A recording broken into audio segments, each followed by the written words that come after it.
Your question touches on the complex and often heartbreaking issue of domestic abuse and the challenge of seeking justice when there is no definitive evidence of a crime, especially in cases involving the death of an abused partner.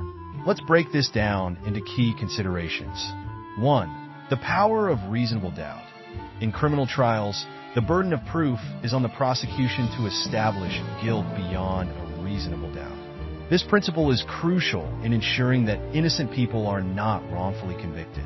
In cases where there is no clear, definitive evidence of foul play, such as no murder weapon, no eyewitnesses, and no forensics proving homicide, reasonable doubt can be a legitimate defense, even if the accused is known to be abusive. In the case of Laura Letts Beckett, as you mentioned, the absence of conclusive evidence means that the husband cannot be legally convicted of murder solely based on his history of abuse. But the question remains, does his history of abusive behavior contribute to the reasonable doubt, or should it weigh more heavily in the court's decision? 2. The role of abusive behavior in court.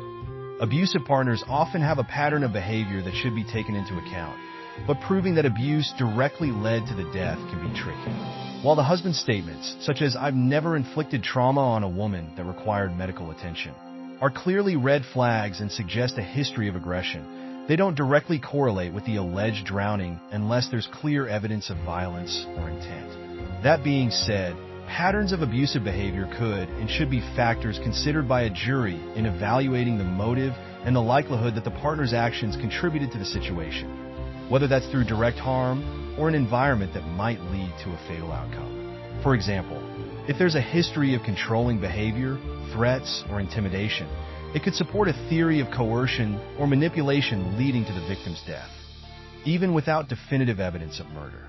3. The financial motive. The financial motive you mentioned is another key aspect. Financial gain is often a significant driver in cases of domestic homicide.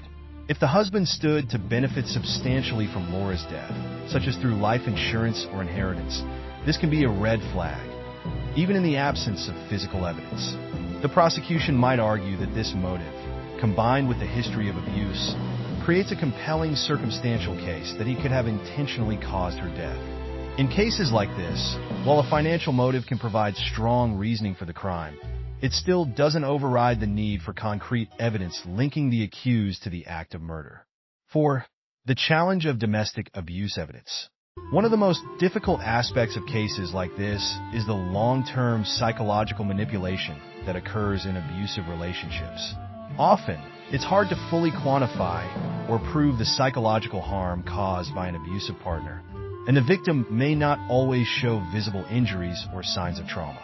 But this emotional or psychological abuse can lead to circumstances where the victim may be in a vulnerable position, making them more likely to be manipulated into a dangerous situation, such as a drowning in the case of Letts Beckett, or may even be coerced into self-harm.